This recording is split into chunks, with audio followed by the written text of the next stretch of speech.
Assalamualaikum warahmatullahi wabarakatuh. Saya Quratul Ainiyah, NIM E 2019-3129. Saya dari kelas Akuntansi Syariah 3, Fakultas Ekonomi dan Bisnis Islam. Nah, di sini saya akan menanggapi video dari Bapak dosen Abdul Wadud Nafis LCMEI selaku pengampu dosen mata kuliah Ekonomi Makro Islam dengan judul Tugas dan Wewenang OJK. Baik, marilah kita sebelum mengetahui apa itu tugas dan wewenang OJK, alangkah baiknya kita mengenal terlebih dahulu apa itu OJK. OJK adalah lembaga negara yang memiliki fungsi dan tugas dalam menerapkan sistem regulasi dan pengawasan industri jasa keuangan secara terintegrasi. Nah, beberapa dari mereka yang termasuk dalam industri jasa keuangan yang berada di bawah pengawasan otoritas jasa keuangan atau bisa disebut OJK meliputi yang pertama, perbankan, yang kedua, pasar modal, yang ketiga, asuransi, yang keempat, dana pensiun, yang kelima, lembaga keuangan, dan beberapa lembaga jasa keuangan lainnya. Nah, otoritas jasa keuangan dibentuk berdasarkan Undang-Undang Nomor 21 Tahun 2011. OJK adalah lembaga negara yang independen dan bebas dari campur tangan pihak lainnya dalam menjalankan tugasnya. Selanjutnya yaitu latar belakang pendirian OJK adalah karena kebutuhan untuk menyusun beberapa lembaga pelaksana yang bertugas mengatur dan menyediakan pengawasan di sektor jasa keuangan. Sebagaimana disebutkan secara singkat dalam definisi OJK di atas, secara umum OJK memiliki tugas dan wewenang dalam hal penerapan sistem regulasi dan pengawasan industri jasa keuangan di Indonesia. Sesuai dengan definisi OJK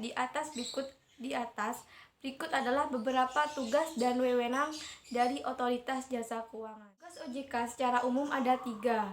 OJK termasuk yang pertama, mengatur dan mengawasi kegiatan layanan keuangan baik di sektor perbankan dan non-perbankan. Dan yang kedua yaitu mengatur dan mengawasi kegiatan layanan keuangan di sektor pasar modal. Yang ketiga, mengatur dan mengawasi kegiatan layanan keuangan di sektor asuransi, dana pensiun, lembaga pembiayaan, dan lembaga keuangan lainnya. Selanjutnya yaitu asas OJK, yaitu ada 7. Yang pertama yaitu asas kemandirian. Sebagaimana disebutkan dalam definisi OJK, lembaga negara ini bekerja secara independen dalam mengelola jasa keuangan di Indonesia. Yang kedua yaitu asas kepastian hukum. Maksudnya yaitu dalam pendirian dan implementasi lembaga OJK berdasarkan hukum dan undang-undang yang berlaku di Indonesia. Nah, yang ketiga yaitu asas kepentingan umum.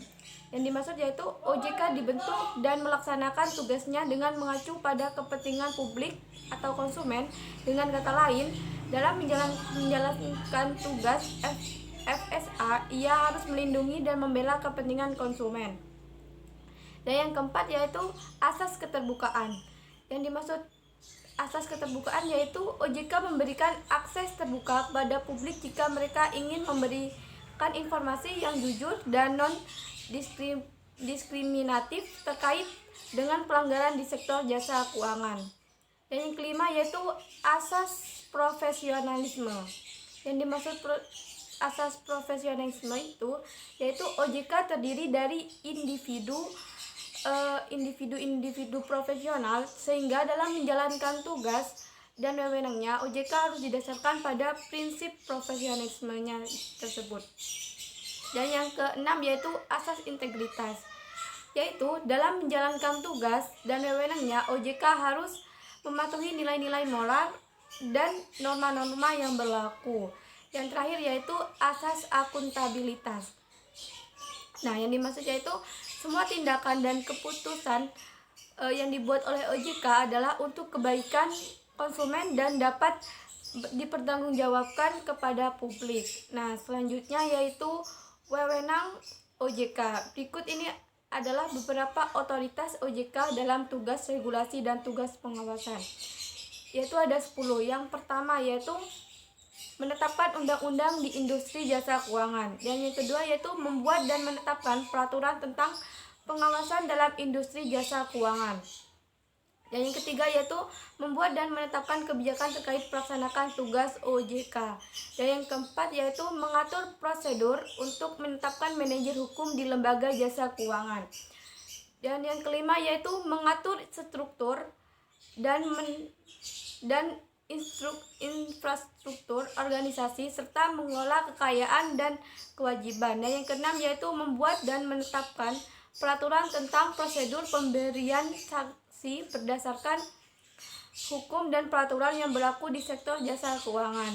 Dan yang ketujuh yaitu membuat dan menetapkan kebijakan tentang prosedur pengawasan untuk industri jasa keuangan.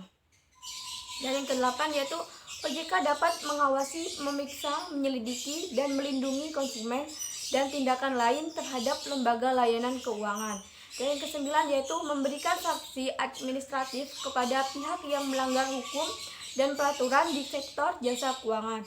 Dan yang terakhir yaitu OJK memiliki wewenang untuk menyediakan dan atau mencabut izin usaha, pengesahan dan ketentuan lainnya dalam peraturan perundang-undang di sektor jasa keuangan. Nah, mungkin itu saja tanggapan dari saya. Kurang lebihnya mohon maaf. Wabillahi taufiq wal hidayah. Wassalamualaikum warahmatullahi wabarakatuh.